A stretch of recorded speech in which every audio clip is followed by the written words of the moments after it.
আগামী সপ্তাহেই নির্বাচনী রোডম্যাপ ঘোষণা জানালো নির্বাচন কমিশন। ভোট পর্যবেক্ষণে ৩১৮টি আবেদন যাচাই বাছাই। চাঁদাবাজির ঘটনায় উপদেষ্টা জড়িত থাকলে তদন্ত প্রয়োজন, মন্তব্য সালাউদ্দিন আহমেদের। নাম আসায় আসিফ মাহমুদের বিস্ময়। আলম অপুকে আমি চিনতাম যখন আমি ছাত্র অধিকার পরিষদে ছিলাম ২০২২ সালে। গত ২০২৪ সালের ৫ই আগস্টের পরে তার সাথে আমার কখনো কথা বা দেখা হয়নি। সিলেটের ভোলাগঞ্জে ফেলা হচ্ছে লুট হওয়া সাদা পাথর, আগের রূপে ফিরিয়ে আনার চেষ্টা। কোম্পানিগঞ্জের ইউপি চেয়ারম্যান আটক।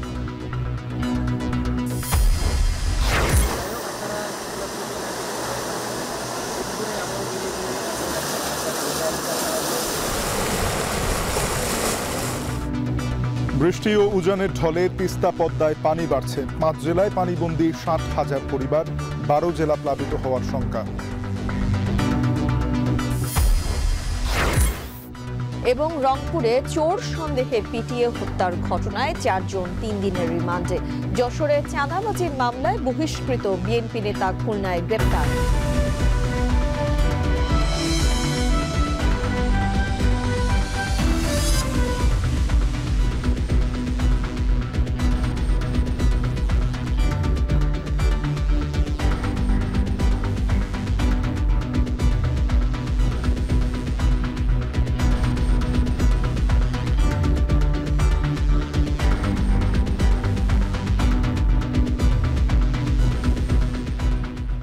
শুনছিলেন শিরোনাম। স্বাগত জানাচ্ছি এখন সন্ধ্যায় পুরো সংবাদ জুড়ে।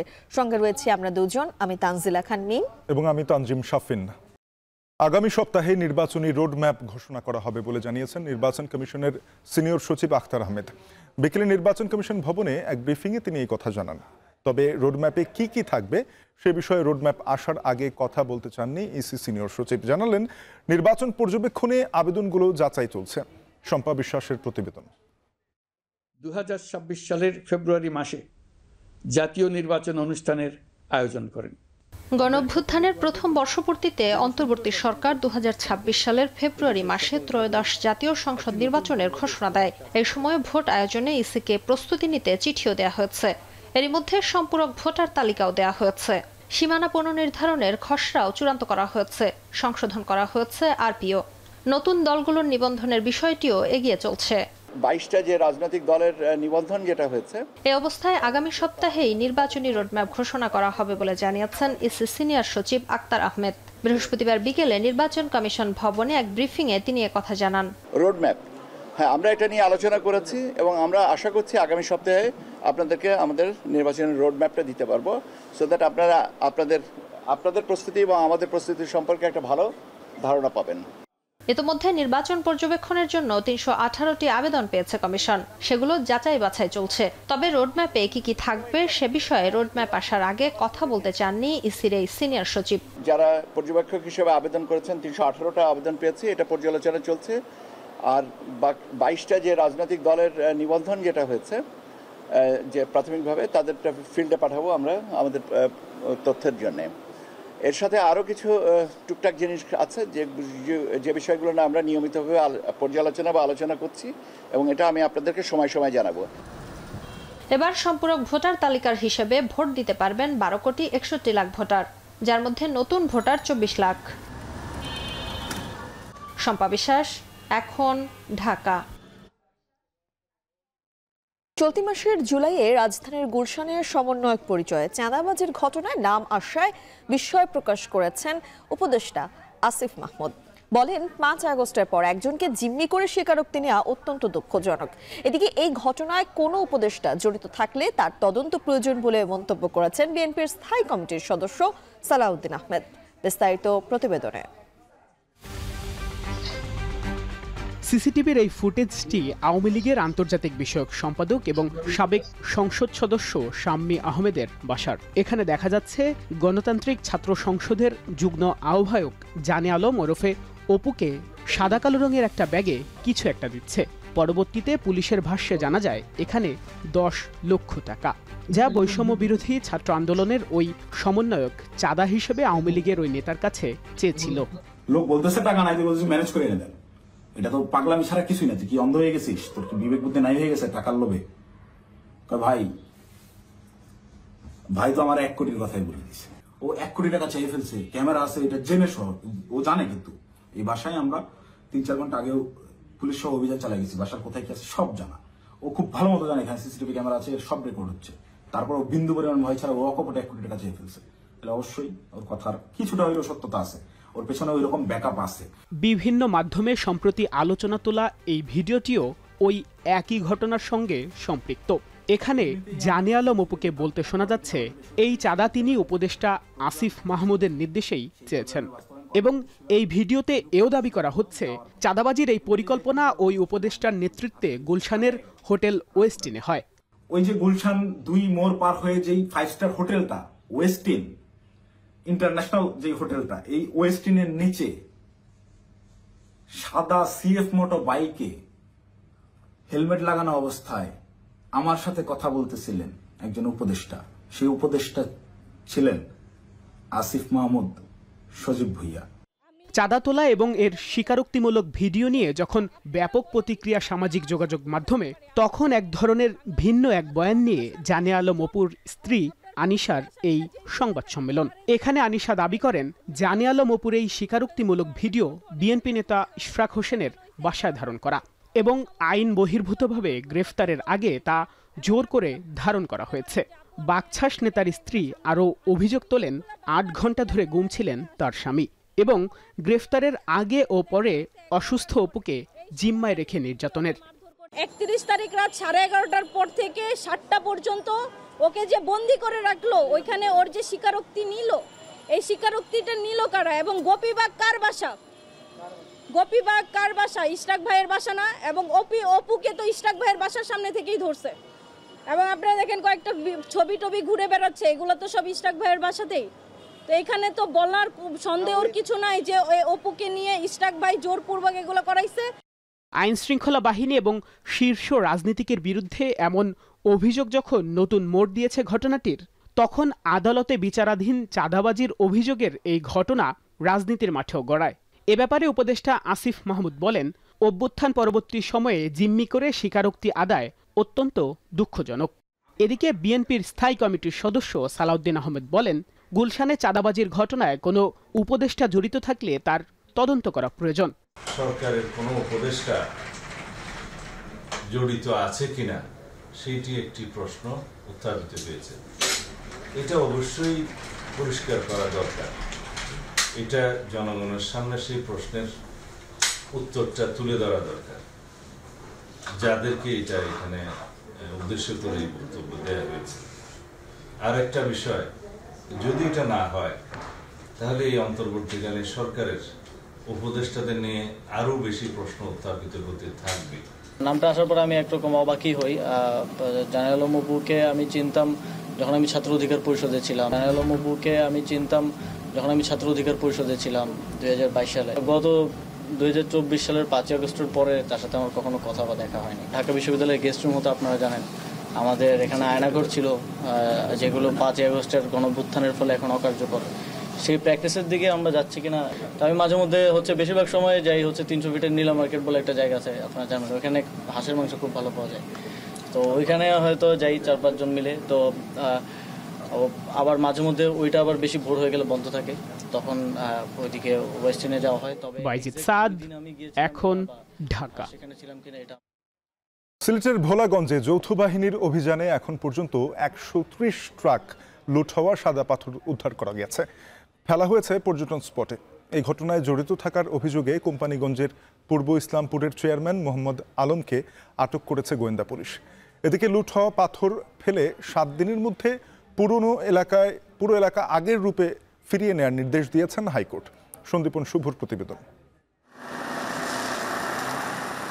সিলেট ভোলাগঞ্জ সড়কে দাঁড়িয়ে থাকা এসব সারি সারি ট্রাকেই মিলছে লুট হওয়া সাদা পাথর। বুধবার রাত থেকে অভিযানে নামে সেনাবাহিনী, পুলিশ, বিজিবি সহ প্রশাসনের বিভিন্ন দপ্তর। জব্দ করা হয় প্রায় 52,000 ঘনফুট সাদা পাথর। দেরিতে হলেও অবৈধভাবে পাথর উত্তোলন বন্ধে প্রশাসনের এই অভিযানকে স্বাগত জানিয়েছে স্থানীয়রা। আসলে আমার খুব হার্ট করছে আর কি, যে এতক্ষণ প্রশাসন কোথায় ছিল। প্রশাসনের যে একটা উদ্যোগ নিয়েছে এখন যার কারণে এটাই ভালো লাগে যে সম্পদগুলো যেন আবার এরকম আর দ্বিতীয়বার নেক্সট টাইম না হয়। লুট করা পাথর খেকুরা যেন কোনোভাবেই সরিয়ে না নিতে পারে তা নিশ্চিতে সর্বোচ্চ সতর্ক প্রশাসন। এদিকে পাথর লুটের ঘটনায় কোম্পানিগঞ্জের পূর্ব ইসলামপুরের চেয়ারম্যান মোহাম্মদ আলমগীর আলমকে আটক করেছে পুলিশ। পরিবহন শ্রমিকদের অভিযোগ, ভারত থেকে আমদানি করা পাথরের ট্রাক আটকে রাখা হচ্ছে, অথচ পর্যটন স্পট থেকে লুট হওয়া সাদা পাথরের ট্রাক ছেড়ে দেওয়া হয়েছে। ওরা মাল তো সকলটা মনে হয় চিনেন না, সাদা পাথর কোনটা এলচি পাথর কোনটা। সাদা পাথর হইয়া এলচি পাথর যায় গিয়া, এলচি পাথর হইয়া সাদা পাথরের গাড়িগুলো যায় গিয়ে। শ্রমিকের ক্ষেত্রে যদি যাই তাহলে কিন্তু আমরা লোড চাই, কারণ আমরা ফেট বাঁচাইতে গেলে আমরা এটা করতে হইব, এটা আমরা নিতে হইব। তবে এই অভিযোগ অস্বীকার করে ম্যাজিস্ট্রেট জানান, এলসি পাথরের সাথে সাদা পাথর মিশিয়ে পাচারের চেষ্টা করা হচ্ছে, সে কারণে তল্লাশি করতে হচ্ছে সতর্কতার সাথে। 17টা গাড়ি ওকে পেয়েছি, এলসি অনুমোদন বা যথাযথ অনুমোদন আছে, ইজারার বালু আছে যেটা, সেগুলোর ক্ষেত্রে আমরা ওদেরকে ওকে করা হয়েছে। বাকিদের ক্ষেত্রে কোনো কাগজপত্র পাচ্ছি না, তাদের ক্ষেত্রে আপনার ডাম্পিং আমাদের যেটা আইনানুগ প্রসেস সেটাই আমরা করব। উদ্ধার হওয়া সাদা পাথর প্রতিস্থাপন পর্যবেক্ষণে বৃহস্পতিবার দুপুরে ভোলাগঞ্জের সাদা পাথর এলাকায় যান সিলেটের জেলা প্রশাসনের কর্মকর্তারা। এ সময় পাথর লুটের ঘটনায় জড়িতদের দ্রুতই আইনের আওতায় আনার কথা জানান জেলা প্রশাসক। যারা এই কাজে জড়িত ছিল তাদের বিরুদ্ধে গ্রেফতার সহ আইনি প্রক্রিয়া গ্রহণ করা শুরু হয়েছে। আপনারা জানেন ইতিমধ্যে অনেকেই গ্রেফতার হয়েছে এবং এই প্রক্রিয়া চলমান থাকবে। এদিকে সাদা পাথরের পর জাফলংয়েও শুরু হয় লুট হওয়া পাথর উদ্ধার ও প্রতিস্থাপনের কাজ। বৃহস্পতিবার দুপুর থেকেই উপজেলা প্রশাসন, বিজিবি ও পুলিশ চুরি হওয়া প্রায় 2000 ঘনফুট পাথর উদ্ধার করে এই কাজ শুরু করে।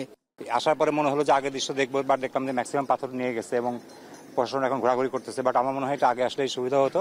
আগে যেরকম ছিল ওই রকম পরিবেশ এখন তার দেখতেছি না। যে পাথরগুলো এখান থেকে সরানো হয়েছিল আমরা খুঁজে খুঁজে বের করে এখন পর্যন্ত প্রায় 2000 ঘনফুট পাথর আমরা আমাদের যে 0 পয়েন্ট সেখানে নিয়ে আমরা নিতে পেরেছি এবং আমাদের এই অভিযান অব্যাহত আছে। পাথর লুটের ঘটনায় যারাই জড়িত থাকুক তাদেরকেই আইনের আওতায় নিয়ে আসার আশ্বাস দেন এই কর্মকর্তা। একসময় এরকম বড় বড় সাদা পাথর ছিল এই এলাকার অহংকার এবং এটি দেখতেই দূর দূরান্ত থেকে ছুটে আসতেন অসংখ্য পর্যটক, কিন্তু এখন পাথর খেকোদের জন্য এটি হয়ে গেছে বিরান ভূমি। প্রশাসন বলছে যারা এই কাজে জড়িত ছিল প্রত্যেকের বিরুদ্ধেই নেওয়া হবে ব্যবস্থা। সন্দীপন শুভ, এখন সিলেট। রংপুরের তারাগঞ্জে চোর সন্দেহে দুজনকে পিটিয়ে হত্যার ঘটনায় আটক 4 জনকে 3 দিন করে রিমান্ড দিয়েছেন রংপুর জেলা ও দায়রা জজ আদালত। এছাড়া গতকাল রাতে দায়িত্বে অবহেলার অভিযোগে সংশ্লিষ্ট থানার 2 এসআই ও 6 কনস্টেবলকে সাময়িক বরখাস্ত করা হয়েছে। ঘটনার রহস্য উদ্ঘাটনে করা হয়েছে তদন্ত কমিটি, পরিবর্তন করে দেওয়া হয়েছে মামলার তদন্তকারী কর্মকর্তা। বিস্তারিত জানাবেন মোকাররম হোসেন। 9 আগস্ট সন্ধ্যার কিছু পরে রংপুরের তারাগঞ্জের বটতলা এলাকায় চোর সন্দেহে দুজনকে পিটিয়ে হত্যা করে স্থানীয় জনতা। পরে জানা যায় নিহত রূপলাল ও প্রদীপ লাল ভ্যান চোর নন, একই জেলার মিঠাপুকুর থেকে তারা যাচ্ছিলেন মেয়ের বিয়ের দিন তারিখ ঠিক করতে। সেদিনের গণপিটুনির ভিডিও সামাজিক যোগাযোগ মাধ্যমে ছড়িয়ে পড়লে এলাকা জুড়ে শুরু হয় চাঞ্চল্য। গণপিটুনির ধরন, আঘাতকারীদের উল্লাস দেখে হতভম্ব হন সাধারণ মানুষ। দুজন নিহতের ঘটনায় পরদিন তারাগঞ্জ থানায় নিহত রূপলালের স্ত্রী ভারতী রানী অজ্ঞাতনামা 700 জনের নামে মামলা করেন। পরে বিভিন্ন এলাকা থেকে গ্রেফতার করা হয় 4 জনকে। আটককৃতদের রংপুর জেলা ও দায়রা জজ আদালতে তুলে রিমান্ড আবেদন করে পুলিশ। শুনানির পর প্রত্যেককে 3 দিন করে রিমান্ডের আদেশ দেন আদালত। ফুটেজ দেখে শনাক্ত করে 4 জন আসামিকে গ্রেপ্তার করে এবং আদালতে সোপর্দ করে। এই 4 জন আসামির অর্ধ রিমান্ড শুনানি ছিল। বিজ্ঞ আদালত 4 জন আসামির 3 দিন করে রিমান্ড মঞ্জুর করে। শুনানিতে আসামিদের রিমান্ডে নিয়ে জড়িত অন্য আসামিদের দ্রুত খুঁজে বের করার তাগিদও দেন আদালত। গণপিটুনি দিয়ে দুজনকে হত্যার ভিডিও সামাজিক মাধ্যমে ছড়িয়ে পড়লে ডালপালা মেলতে থাকে রহস্য। কয়েকটি ভিডিও চিত্রে দেখা যায় গণপিটুনির সময় পুলিশ এলেও উত্তেজিত জনতার মারমুখী অবস্থা দেখে ফিরে যায় তারাগঞ্জ থানার টহলরত পুলিশের মোবাইল টিম। ঘটনার 4 দিন পর বুধবার দায়িত্বে অবহেলার অভিযোগে 2 এসআই সহ 8 পুলিশ সদস্যকে সাময়িক বরখাস্ত করে পুলিশ লাইন্সে সংযুক্ত করা হয়। গঠন করা হয় তদন্ত কমিটি, পরিবর্তন করা হয় মামলার তদন্তকারী কর্মকর্তা। আমরা একটা তদন্ত কমিটি করেছি, তাদেরকে সাময়িক বরখাস্ত করা হয়েছে তদন্তের স্বার্থে। তাদের কোনো গাফিলতি আছে কিনা আমরা একটু যাচাই করে দেখব। তদন্ত কর্মকর্তা পরিবর্তন হয়েছে। এ ঘটনায় আইনশৃঙ্খলা পরিস্থিতি নিয়ে উদ্বেগ জানিয়েছেন এলাকাবাসী সহ রংপুরের সুশীল সমাজ। দৃষ্টান্তমূলক সাজা না হয় এমন ঘটনা ক্রমশ বাড়ছে, তাই দ্রুততম সময়ে বিচার নিশ্চিতের দাবি তাদের। মোকাররম হোসাইন, এখন, রংপুর। যশোরের অভয়নগরে ব্যবসায়ীকে বালুতে পুঁতে 4 কোটি টাকা চাঁদা আদায়ের মামলায় বিএনপির পদস্থগিত নেতা আসাদুজ্জামান জনিকে খুলনা থেকে গ্রেপ্তার করেছে ডিবি পুলিশ। বৃহস্পতিবার সকালে খুলনা শহরের রোজ গার্ডেন হোটেল থেকে যৌথ বাহিনীর সহযোগিতায় তাকে গ্রেপ্তার করা হয়। পুলিশ জানায়, জনিকে গ্রেপ্তারের পর নোয়াপাড়ায় তার ইকো পার্ক সহ বিভিন্ন স্থানে অভিযান চালানো হয়। তিনি নোয়াপাড়া পৌর বিএনপির সাংগঠনিক সম্পাদক ছিলেন। রাজনৈতিক পট পরিবর্তনের পর দলীয় বিশৃঙ্খলা ও চাঁদাবাজি সহ বিভিন্ন অভিযোগে তার পদ স্থগিত করা হয়। এর আগে গত বছরের 2রা সেপ্টেম্বর অভয়নগরের নোয়াপাড়ায় জাফরিদি এন্টারপ্রাইজের মালিক শাহনেওয়াজ কবির টিপুকে বালুতে পুঁতে ও অস্ত্রের মুখে জিম্মি করে 4 কোটি টাকা চাঁদা আদায়ের অভিযোগ করে তার স্ত্রী। ঘটনার 11 মাস পর চলতি বছরের 2রা আগস্ট আসাদুজ্জামান জনি সহ 6 জনের নাম উল্লেখ করে অভয়নগর থানায় মামলা হয়। এ ঘটনায় জনি সহ এখন পর্যন্ত 3 জনকে গ্রেপ্তার করা হলো, আর পলাতক রয়েছেন 3 আসামি।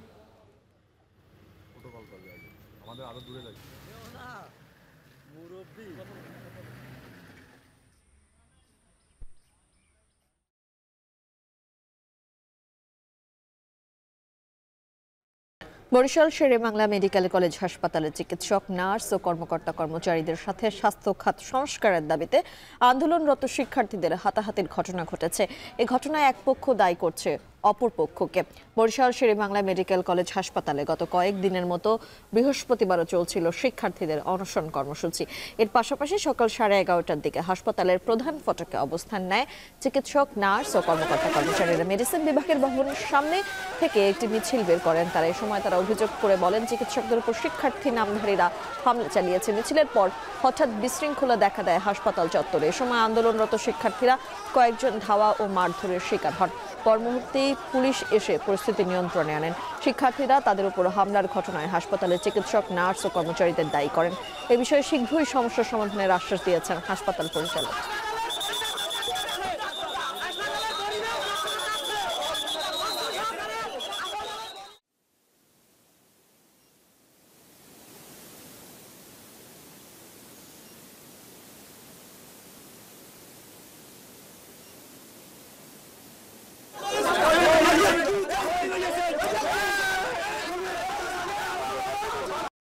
শেখ হাসিনার আমলে গোয়েন্দা নজরদারির জন্য কেনা যন্ত্র ও তার ব্যবহার নিয়ে তদন্তে কমিটি গঠন করেছে অন্তর্বর্তী সরকার। একই সঙ্গে আওয়ামী লীগ সরকারের সময়ে পুলিশের মারণাস্ত্র কেনা নিয়েও আরেকটি কমিটি করা হয়েছে। বিকেলে ফরেন সার্ভিস একাডেমিতে উপদেষ্টা পরিষদের বৈঠকে এই সিদ্ধান্ত হয়। সভায় 10টি কমিশনের আরও 246টি সুপারিশ দ্রুত বাস্তবায়নযোগ্য হিসেবে নির্ধারণ করা হয়েছে। এ নিয়ে মোট 367টি সুপারিশ আশু বাস্তবায়নযোগ্য, যার মধ্যে 37টি বাস্তবায়ন হয়েছে। সভা শেষে প্রেস ব্রিফিংয়ে বিস্তারিত জানান প্রেস সচিব শফিকুল আলম। এ সময় ডক্টর ইউনূসের মালয়েশিয়া সফর নিয়ে জানান, দেশটিতে কর্মরত বাংলাদেশি শ্রমিকদের স্থানীয়দের সমান সুযোগ সুবিধা নিশ্চিতের বিষয়ে আলোচনা হয়েছে। এছাড়া শ্রমিকদের অভিযোগ জানানোর জন্য বাংলায় হটলাইন, নিরাপত্তারক্ষীদের সুযোগ সুবিধা, গ্রাজুয়েশন সম্পন্ন করা শিক্ষার্থীদের কর্মসংস্থানের সুযোগ তৈরির আশ্বাস দিয়েছে মালয়েশিয়া। হালাল ইকোনমিক জোন ও ইকোসিস্টেমের যৌথভাবে কাজ করার সম্ভাবনা নিয়েও আলোচনা হয়েছে বলে জানান প্রেস সচিব।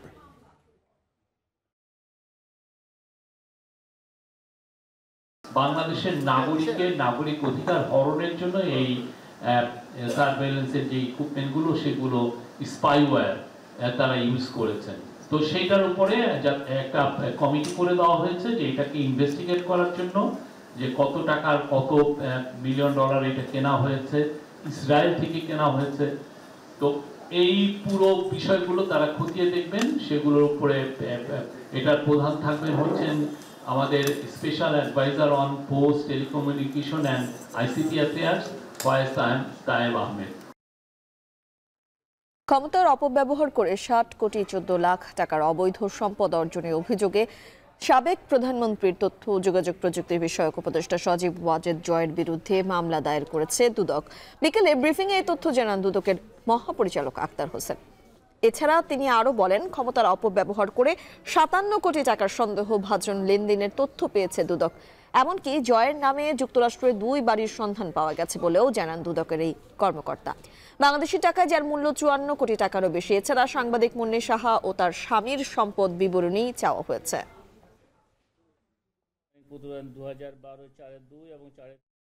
জনাব সজীব আহমেদ ওয়াজেদ, সাবেক প্রধানমন্ত্রীর তথ্য ও যোগাযোগ প্রযুক্তি বিষয়ক উপদেষ্টা হিসাবে তিনি দায়িত্ব পালনকালে ক্ষমতার অপব্যবহার পূর্বক অসৎ উদ্দেশ্যে অসাধু উপায়ে জ্ঞাত আয়ের উৎসের সাথে প্রায় 60 কোটি টাকারও বেশি মূল্যের সম্পদ অর্জন এবং 57 কোটি 50 লক্ষ টাকারও বেশি অস্বাভাবিক এবং সন্দেহজনক লেনদেন করার অপরাধ অনুসন্ধানকালে প্রমাণিত হয়েছে। এই কারণে তার বিরুদ্ধে দুর্নীতি দমন কমিশন আইন 2004-এর 27 মানি লন্ডারিং প্রতিরোধ আইন 2012 এবং দুর্নীতি প্রতিরোধ আইন 1947-এর সংশ্লিষ্ট ধারায় একটি মামলা রুজুর সিদ্ধান্ত গৃহীত হয়েছে। বৃষ্টি থামলেও পানি বাড়ছে তিস্তা নদীতে। সকাল থেকেই তিস্তার বিভিন্ন পয়েন্টে পানি প্রবাহিত হচ্ছে বিপদসীমার উপর দিয়ে। বন্যার সংখ্যা দেখা দিয়েছে উত্তর জনপদের নিম্নাঞ্চলে। একই সাথে পানিবন্দী হয়েছেন লালমনিরহাট ও রংপুরের অন্তত 10,000 মানুষ। ডুবে গেছে তিস্তাচরের মৌসুমি ফসল। অল্প বৃষ্টিতে এমন ভয়াবহ পরিস্থিতির জন্য উজানের ঢল ও নদীর তলদেশ ভরাট হওয়াকে দায়ী করছেন সংশ্লিষ্টরা। নদী তীরবর্তী মানুষের দাবি, তিস্তা ঘিরে মহাপরিকল্পনা বাস্তবায়ন না হলে থামবে না আকস্মিক বন্যার আতঙ্ক। বিস্তারিত মোকাররম হোসাইনের প্রতিবেদনে ছবি তুলেছেন মহসিন আলী। উজানের ঢল আছড়ে পড়ছে তিস্তা সেচ প্রকল্পের ব্যারেজে। ভারতের গজলডোবা থেকে প্রবাহমান পানির চাপ সামাল দিতে খুলে দেওয়া হয়েছে তিস্তার ডালিয়া পয়েন্ট ব্যারেজের 44টি জলকপাট। গেল 48 ঘন্টায় তিস্তা নদীর বিভিন্ন পয়েন্টে পানি প্রবাহ বিপদসীমা ছুঁই ছুঁই করলেও গতকাল রাত থেকেই পানি বইছে বিপদসীমার ওপরে। বৃহস্পতিবার সকাল 6টায় তিস্তার লালমনিরহাট পয়েন্টের পানি বিপদসীমার 11 সেন্টিমিটার উপরে থাকলেও নীলফামারীর ডালিয়া পয়েন্টে পানি বইতে থাকে বিপদসীমার 15 সেন্টিমিটার উপরে। এই বিদ্যুৎ ভাঙে ওপাকে একটা বেরি বানাতে, ওটা ভাঙবে ধরলে মানুষ পানিবন্দী হয়ে যাবে, মানুষের বাড়িঘর ভাঙি দেবে। এখন যে সড়কটা নির্মাণ করা আছে ভালো সুন্দরভাবে, এটা যদি ভেঙে যায় তো অনেক তো ক্ষয়ক্ষতি হওয়ার সম্ভাবনা আশঙ্কা আছে। এদিকে 2 দিনের টানা বৃষ্টি ও ভারতের ঢলে প্লাবিত হয়েছে তিস্তার লালমনিরহাটের 20টি গ্রাম, যেখানে পানিবন্দী হয়ে পড়েছেন অন্তত 10,000 পরিবার। এমনকি পানি ঢোকার শঙ্কা রয়েছে রংপুরের গঙ্গাচড়ার বিভিন্ন গ্রামে। 115 কিলোমিটার তিস্তার ভাঙন প্রবণ 108 পয়েন্টও রয়েছে ঝুঁকিতে। যতক্ষণ পর্যন্ত আমরা বা পানি উন্নয়ন বোর্ড অথবা সংশ্লিষ্ট কর্তৃপক্ষ বা সরকার এই বালিটা ড্রেজিং না করে অপসারণ না করবে, ততক্ষণ পর্যন্ত এই নদীটা স্থায়ী সমাধান হবে না। নদীটা যদি শাসন করা হতো তাহলে মনে হয় যে আপনার বৃষ্টি যতই হোক না কেন এখানে বন্যার সৃষ্টি হতো না। আবহাওয়া অফিস বলছে গেল 24 ঘন্টায় রংপুরে বৃষ্টিপাত হয়েছে মাত্র 56 মিলিমিটার। এত কম বৃষ্টিপাতেও বন্যার আশঙ্কার পেছনে নদীর তলদেশ ভরাট হওয়া ও উজানের দেশ ভারতের গজলডোবায় বাঁধ খুলে দেয়াকে দায়ী করছেন পানি উন্নয়ন বোর্ডের কর্মকর্তারা। কোনো জায়গায় খারাপ পরিস্থিতি হয় আমাদের কাছে স্টকে জিওবার কাছে আমরা প্রিন্ট ইলেকট্রিক মিডিয়া সবাইকে আমাদের ওয়াটার লেভেল অবহিত করতেছি, ডেঞ্জার লেভেল সম্বন্ধে অবহিত করতেছি। যদি কোনো ধরনের কোনো সমস্যা হয় আমরা এটা ব্যবস্থা নেব সাথে সাথে। প্রতি বছর আকস্মিক বন্যায় তিস্তার 2 তীরের 5 জেলায় ভাঙন সহ ফসলের ক্ষতি হয় অন্তত 2 লাখ কোটি টাকার। সমস্যা সমাধানে 1.5 দশক ধরে তিস্তা মহাপরিকল্পনা বাস্তবায়নের সিদ্ধান্ত পুরোপুরি বাস্তবায়ন হয়নি। পরিবর্তিত রাজনৈতিক প্রেক্ষাপটে দ্রুত তিস্তার খনন ও ভারতের সঙ্গে জলজ রাজনীতির বোঝাপড়া চায় উত্তরের মানুষ। মোকাররম হোসাইন, এখন হাতীবান্ধা, লালমনিরহাট। এদিকে টানা বৃষ্টি ও উজানের ঢলে ফুলে ফেঁপে উঠছে প্রমত্তা পদ্মা।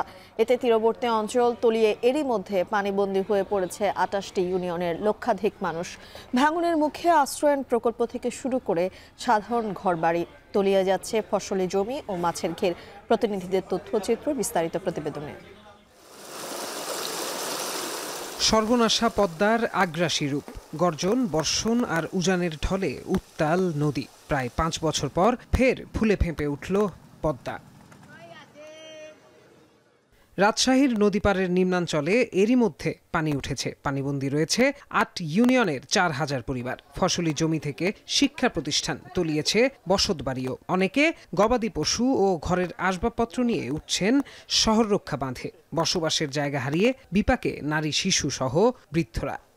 পানি বেড়েছে, সাপ বেড়েছে, পোকামাকড়, কাজকাম নাই, বৃষ্টি বাদল।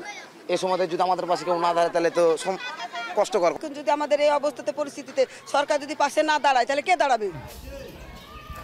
উজানের ঢল আর অতিবৃষ্টিতে চাঁপাইনবাবগঞ্জে পদ্মা নদীর পানি বাড়ছে।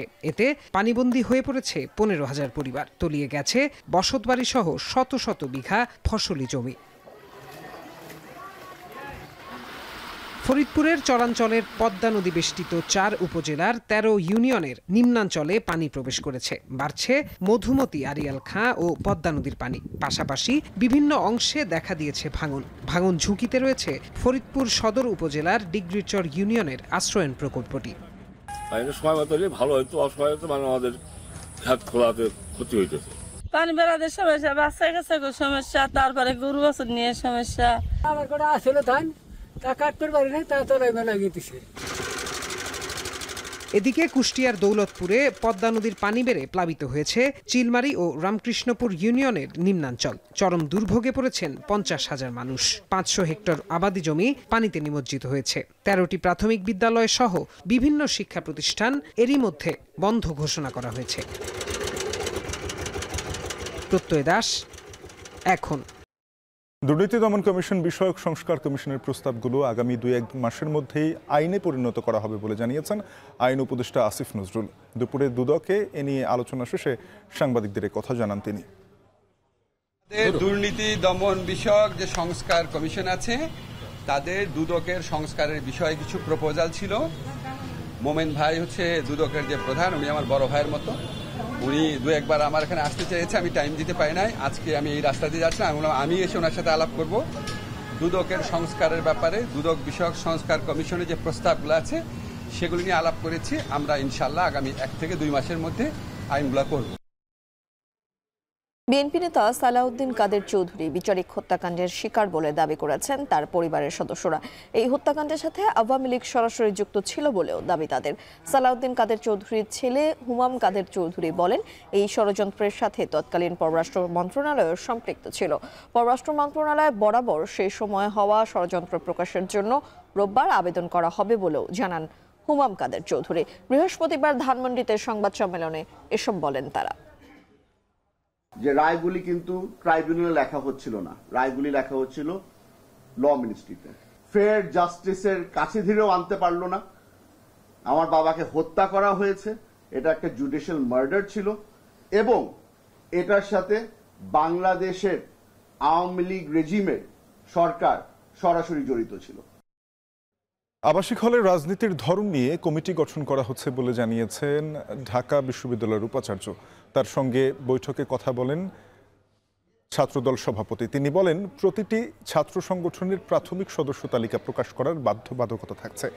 এদিন সংবাদ সম্মেলনে ঢাকা বিশ্ববিদ্যালয় হলে ছাত্র রাজনীতি বন্ধের জন্য প্রশাসনকে প্রজ্ঞাপন দেওয়ার আহ্বান জানান গণতান্ত্রিক ছাত্র সংসদের নেতারা। তারা নারী শিক্ষার্থীদের ভোট কেন্দ্রে বাড়ানোর আহ্বান জানান। হাসিব বিল্লার প্রতিবেদনে জানুন বিস্তারিত। আগামী ৯ সেপ্টেম্বর ডাকসু নির্বাচন ঘিরে ভোটের আমেজে ঢাকা বিশ্ববিদ্যালয় ক্যাম্পাস। গেল মঙ্গলবার বিশ্ববিদ্যালয়টির কেন্দ্রীয় ছাত্র সংসদ এবং হল সংসদ নির্বাচনের জন্য মনোনয়ন বিক্রি শুরু হয়। ৩ দিনে মনোনয়ন সংগ্রহ করেছেন ৪০ জন, আর শুধু ভিপি পদের জন্য ১০ জন। বৃহস্পতিবার মধুর ক্যান্টিনের সামনে ডাকসু নির্বাচন নিয়ে ব্রিফিং করে গণতান্ত্রিক ছাত্র সংসদ। এ সময় আবাসিক হলে ছাত্র রাজনীতি বন্ধের জন্য প্রশাসনকে লিখিত প্রজ্ঞাপনের আহ্বান জানায় সংগঠনটি। ছাত্র সংগঠনটির ঢাকা বিশ্ববিদ্যালয় শাখার আহ্বায়ক আব্দুল কাদের বলেন, হল এবং ক্যাম্পাসে ছাত্র রাজনীতি কেমন হবে তার একটা সুস্পষ্ট কাঠামো তৈরি করতে হবে। এ সময় আবু বাকের মজুমদার বলেন, নারী শিক্ষার্থীদের জন্য ভোট কেন্দ্র পর্যাপ্ত নয়। পাবলিক বিশ্ববিদ্যালয়ে একটা কৃত্রিম সিট সংকট তৈরি করে রাখেন। তো সেই জায়গা থেকে আমাদের সিট সংকট একই সাথে আমাদের এই দুর্বলতার কাজে লাগিয়ে ক্ষমতাসীন দল, ছাত্র সংগঠন এবং প্রশাসনকে কাজে লাগিয়ে আমাদেরকে সবসময় একটা নিপীড়ন নির্যাতনের কালচার এখানে প্রতিষ্ঠা করে, একটা দাসত্বের কালচার হাজির করে, যার পরিপ্রেক্ষিতে দীর্ঘদিনের তীব্র অভিজ্ঞতার শিকার কোনো সংগঠনের হল কমিটি দেওয়ার ক্ষেত্রে শিক্ষার্থীদের বিন্দুমাত্র কোনো অ্যাপ্লিকেশন থাকে না, তাদের কোনো সম্পর্ক থাকে না। সেই জায়গা থেকে যদি হল কমিটি দেওয়া হয়, যারা হল কমিটিতে পদায়িত হয় তারা কখনোই শিক্ষার্থীকে সে দায়বদ্ধতা অনুভব করে না। আমাদের কথা ছিল, আমাদেরকে বলা হয়েছিল একাডেমিক এলাকার মধ্যে করা হবে, কেন্দ্র করা হবে। টিসি একাডেমিক এলাকা কিনে আমি ঢাকা বিশ্ববিদ্যালয়ের প্রশাসনের কাছে প্রশ্ন রাখতে চাই। আমরা মনে করছি যে এর পিছনেও হীন পরিকল্পনা জড়িত। এদিন বিশ্ববিদ্যালয় উপাচার্যের সঙ্গে বৈঠক করেন ছাত্রদলের নেতারা। বৈঠক শেষে সাংবাদিকদের তারা বলেন, ক্যাম্পাসে মবের জন্য গুপ্ত রাজনীতি দায়ী। জানান, সম্প্রতি ছাত্রদলের দেয়া আবাসিক হল কমিটি বাতিল করা হবে না। বৈঠকে হল পর্যায়ে ছাত্র রাজনীতির ধরন নিয়ে একটি কমিটি গঠনের আশ্বাস দিয়েছেন উপাচার্য। বারবার ঢাকা বিশ্ববিদ্যালয়কে আমরা অনুরোধ করেছিলাম যে ছাত্রলীগের বিচার প্রক্রিয়া শুরু করে তাদেরকে বিশ্ববিদ্যালয় থেকে যে বিচার প্রক্রিয়া করা দরকার ছিল সেটি বিশ্ববিদ্যালয় শুরু করতে পারেনি বলে প্রায় 150 জন ছাত্রলীগের সন্ত্রাসী আমরা ভোটার তালিকাতে দেখতে পেয়েছি। যেটি আমরা ইতিমধ্যে জানতে পারলাম আজকে মিটিংয়ের মাধ্যমে, যে ঢাকা বিশ্ববিদ্যালয়ে আর কখনো কেউ কোনো ছাত্র সংগঠন যে তাদের যে প্রাথমিক সদস্যপদ পূরণ করে যে সদস্য থাকে তাদের সবাইকে ওপেন করে দিতে হবে, যে আমার প্রাথমিক সদস্যপদ পূরণ করে এরা আমার সদস্য, আমার সংগঠনের, এটা ওপেন করতে হবে। তো এটি তারা আমাদেরকে জানিয়েছে, আমরা আশ্বস্ত হয়েছি। তো সে কারণে তারা আমাদের আশ্বস্ত করেছে এই গুপ্ত রাজনীতি একটা বার রেখে তারা আগামীতে এই রূপরেখা প্রণয়ন করবে। তো সেজন্য আমরা আশ্বস্ত হয়েছি। তফসিল অনুযায়ী 19 আগস্ট বিকেল 4টা পর্যন্ত মনোনয়ন ফর্ম সংগ্রহ করা যাবে। প্রার্থীদের চূড়ান্ত তালিকা প্রকাশ করা হবে 26 আগস্ট। হাসিব বিল্লাহ, এখন, ঢাকা। এদিকে লেজুর ভিত্তিক রাজনীতি প্রমোট করতে ছাত্র সংসদ নির্বাচন এতদিন বন্ধ ছিল বলে মন্তব্য করেছেন ছাত্র শিবির সভাপতি জাহিদুল ইসলাম। এ সময় তিনি ছাত্র শিবিরের প্যানেলে নারী সহ অন্যান্য ধর্মের অনুসারীদেরও প্রতিনিধিত্ব থাকবে বলে জানান। বৃহস্পতিবার জাতীয় প্রেস ক্লাবের শিক্ষা সংস্কার প্রস্তাবনার শীর্ষক সংবাদ সম্মেলনে কথা বলেন জাহিদুল ইসলাম। ফ্যাসিবাদ কায়েম থাকার কারণে তারা ক্যাম্পাসগুলোতে ছাত্র রাজনীতির নামে যে অপরাজনীতি এবং আধিপত্য বিরাজ এবং এক ধরনের জুলুমতন্ত্র কায়েম করেছিল, তো সেই ভীতি এবং ট্রমা শিক্ষার্থীদের মাঝ থেকে এখনো যায়নি। মূলত এই লেজুর ভিত্তিক রাজনীতিকে প্রমোট করার উদ্দেশ্যে ছাত্র সংসদ নির্বাচনগুলো বন্ধ রাখা হয়েছে। তো সে জায়গায় আমরা বলে এসেছি যে শিক্ষার্থীদের প্রকৃত প্রতিনিধি নির্বাচন এবং ছাত্র সংসদের মাধ্যমে যে প্রতিনিধি নির্বাচন হবে তাদের জবাবদিহিতার জায়গাটাও শিক্ষার্থীদের কাছে অনেক বেশি থাকে। এবার দেশের বাইরের খবর। অবশেষে নীরবতা ভেঙে ইউক্রেন যুদ্ধ বন্ধে মার্কিন প্রশাসনের সদিচ্ছা ও আন্তরিকতার প্রশংসা করেছেন রুশ প্রেসিডেন্ট ভ্লাদিমির পুতিন। শুক্রবার আলাস্কায় ট্রাম্পের সঙ্গে বৈঠকের আগে রাশিয়ার শীর্ষ কর্মকর্তা ও প্রতিনিধিদের সঙ্গে বৈঠকে তিনি আশ্বাস দেন, যুদ্ধবিরতির আলোচনায় উভয় পক্ষের স্বার্থ রক্ষা হলে একটি সমঝোতায় পৌঁছানো সম্ভব। এদিকে আঞ্চলিক অখণ্ডতা রক্ষার প্রশ্নে ইউরোপের সমর্থন পেতে যুক্তরাজ্যের প্রধানমন্ত্রীর সঙ্গে বৈঠক করেছেন ইউক্রেনীয় প্রেসিডেন্ট ভলোদিমির জেলেনস্কি। সতীর্থ কর্মকারের প্রতিবেদন। আলাস্কার এলমেনড্রপ বিমান ঘাঁটি, গুগল আর্থের স্যাটেলাইট ইমেজে ধরা পড়া মার্কিন এই বিমান ঘাঁটিতে শুক্রবার মিলিত হবেন ট্রাম্প পুতিন। 3.5 বছরের বেশি সময় ধরে চলা ইউক্রেন রাশিয়া সংঘাত বন্ধে বহুল প্রতীক্ষিত এই বৈঠক নিয়ে তোলপাড় আন্তর্জাতিক গণমাধ্যম। বলা হচ্ছে, যুদ্ধবন্ধে রাজি না হলে রাশিয়ার সামনে কঠিন পরিণতি অপেক্ষা করছে বলে ট্রাম্পের হুঁশিয়ারির পর সুর নরম করেছেন রুশ প্রেসিডেন্ট। পুতিন বলছেন, ওয়াশিংটনের ওপর মস্কোর পূর্ণ আস্থা আছে। চলমান সংঘাত বন্ধে ট্রাম্প প্রশাসনের উদ্যোগ ও সদিচ্ছার প্রশংসাও করেছেন পুতিন। শুক্রবার ট্রাম্পের সঙ্গে বৈঠকের আগে বৃহস্পতিবার রাশিয়ার শীর্ষ কর্মকর্তা ও প্রতিনিধিদের সঙ্গে আলোচনায় বসেন রুশ প্রেসিডেন্ট, যেখানে পুতিন আরও আভাস দিয়েছেন পরমাণু অস্ত্র নিয়ন্ত্রণে ওয়াশিংটনের সঙ্গে একটি চুক্তির বিষয়ে আশাবাদী মস্কো। তবে শুক্রবারের বৈঠকের একমাত্র এজেন্ডা ইউক্রেন রাশিয়া যুদ্ধ নয় বলে মন্তব্য করেছেন ক্রেমলিন মুখপাত্র ইউরি উসাকভ। বলেন, রাশিয়া ইউক্রেনের মধ্যে অপার সম্ভাবনাময় একটি বাণিজ্য চুক্তিও হতে পারে। ক্রেমলিন মুখপাত্র নিশ্চিত করেছেন, ট্রাম্প পুতিন বৈঠক শেষে আলাদাভাবে আলোচনায় বসবে দুই দেশের প্রতিনিধি দল এবং সবশেষে যৌথ সংবাদ সম্মেলনে অংশ নেবেন দুই রাষ্ট্রপ্রধান। এদিকে ট্রাম্প পুতিন আলোচনায় ইউক্রেনের ভূখণ্ড ভাগাভাগির একটি সমাধান আসতে পারে এমন আশঙ্কায় ইউরোপের হেভিওয়েট নেতাদের দ্বারস্থ হচ্ছেন ইউক্রেনীয় প্রেসিডেন্ট। বৃহস্পতিবার সাক্ষাৎ করেছেন ব্রিটিশ প্রধানমন্ত্রী কিয়ার স্টারমারের সঙ্গে। বার্তা সংস্থা রয়টার্স বলছে, আঞ্চলিক অখণ্ডতা রক্ষায় এই মুহূর্তে ইউরোপের নেতাদের ছাড়া গতি নেই কিয়েভের। যদিও 10 ডাউনিং স্ট্রিটে স্টারমারের সঙ্গে জেলেনস্কির কি আলোচনা হয়েছে তা প্রকাশ করা হয়নি। ইউক্রেনের নিরাপত্তা নিশ্চিতের বিষয়ে অনেকটা আশাবাদী ইউরোপীয় নেতারা। একাধিক মার্কিন গণমাধ্যমে এমন খবর প্রচার করা হলেও বার্তা সংস্থা রয়টার্স বলছে যুদ্ধবন্ধে ওয়াশিংটন মস্কোকে যতটা গুরুত্ব দিচ্ছে তা ভাবিয়ে তুলছে ইউরোপকে। পুতিনের গতিবিধি নিয়ে শঙ্কিত জেলেনস্কিও। এমন বাস্তবতায় কোন সমঝোতার ভিত্তিতে এই সংঘাত বন্ধ করবেন ডোনাল্ড ট্রাম্প সে প্রশ্ন থেকেই যাচ্ছে। সতীর্থ কর্মকার, এখন বিশ্ব। অনূর্ধ্ব-19 দল শুধু বিশ্বকাপ কেন্দ্রিক নয়, জাতীয় দলের পাইপলাইন তৈরিতেও নজরে রাখা হয় তাদের। পাওয়ার হিটিং কোচ আনায় এই ক্রিকেটারদের উপকার হবে জানিয়ে বিসিবির গেম ডেভেলপমেন্টের প্রধান হাবিবুল বাশার সুমন জানালেন, মূলত যারা ক্রিকেটারদের ট্রেনিং করাবে তাদের প্রশিক্ষণ দিয়েছেন নতুন পাওয়ার heating coach Julian would. Rezaul করিমের প্রতিবেদন। জিম্বাবুয়েতে ত্রিদেশীয় সিরিজ জিতে বাংলাদেশ অনূর্ধ্ব-19 দল ফিরেছে ঢাকায়। ফিরেই নতুন সিরিজের ঘোষণা পেয়েছে আজিজুল হাকিম তামিমের দল। সেপ্টেম্বরে 5 ম্যাচের সিরিজ খেলতে ইংল্যান্ড যাবে বাংলাদেশের যুবারা। সফল একটি সফর শেষ করে আসার পর দলটিকে নিয়ে আশাবাদী ক্রিকেট ভক্ত থেকে শুরু করে বিসিবি কর্তারাও। অনূর্ধ্ব-19 দল থেকে শুধু বয়সভিত্তিক বিশ্বকাপের প্রস্তুতিই নয়, জাতীয় দলের পাইপলাইনও হবে সমৃদ্ধ। আন্ডার-19 টিমটা নিয়ে শুধু আমাদের পরিকল্পনা শুধু ওয়ার্ল্ড কাপ নিয়েই নয়, তাদের নিয়ে আসলে পরিকল্পনা আমাদের আরও বেশি হওয়া উচিত বলে আমি মনে করি ওভারঅল। এবং আমরা তো তাদের ডেভেলপ করছি, তারা যদি ওয়ার্ল্ড কাপে ভালো করে খুব ভালো, বাট এখান থেকে যদি আমরা কিছু খেলার ভবিষ্যতের জন্য দিতে পারি ন্যাশনাল টিমে, সেটা হবে আমাদের সবচেয়ে বড় পাওয়া। 28 দিনের চুক্তিতে দেশে এসে কাজ শুরু করেছেন বিসিবির নতুন নিযুক্ত পাওয়ার হিটিং কোচ জুলিয়ান উড। এরই মাঝে দেশীয় কোচদের নিয়ে বিশেষ সেমিনার করেছেন উড। অনূর্ধ্ব-19 দলের ক্রিকেটাররাও পাবেন এর সুফল। জুলিয়ান উডস এখানে এসেছেন বাংলাদেশ দলের খেলার দিনে কাজ করতে, ওমেন্স টিম নিয়ে কাজ করেছেন, হয়তো আন্ডার-19 ছেলেদের সাথে 2 দিন কাটাবেন। তিনি এসেছেন শুধু প্লেয়ারদের সাথে আসলে কাজ করার জন্য, পাওয়ার হিটিংয়ের বিষয়টা তার যে মেথডটা সেটা দেখানোর জন্য। সো আমাদের কাছে মনে হয়েছে যে আমাদের যারা লোকাল কোচেসরা আছেন, আপনি জানেন যে এখন কিন্তু আমরা কোচেসদের এডুকেট করার একটা প্ল্যান নিয়েছি সারা বাংলাদেশ জুড়ে। আমাদের যারা কোচেস আছেন তারা কিন্তু ঢাকার বাইরে যাচ্ছেন, আমাদের ডিস্ট্রিক্ট কোচেসদের নিয়ে কাজ করছেন। সামনে আমরা লেভেল 1 লেভেল 2 করব। সো যে অ্যাডভান্স কোচিংটা, এই জুলিয়ান উডসের যেই মেথডটা, সেটা কীভাবে কোচেসরাও দেখতে পারেন, তাদের সাথে আলোচনা করার জন্য আসলে এটা করা হয়েছে। দিন দিন পারফরমেন্সের পাল্লা ভারী হচ্ছে বাংলাদেশ অনূর্ধ্ব-19 দলের। সামনে আছে দেশের বাইরের পাশাপাশি হোম সিরিজ। এসব সিরিজেও ইতিবাচক ফলাফল তৈরি করবে ক্রিকেটাররা, এমনটাই আশা সংশ্লিষ্টদের। রেজাউল করিম, এখন, ঢাকা। শেষ করব এখন সন্ধ্যা। তার আগে শিরোনামগুলো জানাবো আরেকবার। আগামী সপ্তাহেই নির্বাচনী রোডম্যাপ ঘোষণা জানালো নির্বাচন কমিশন।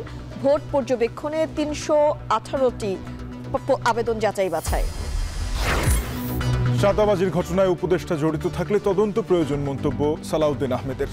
নাম আসায় আসিফ মাহমুদের বিস্ময়।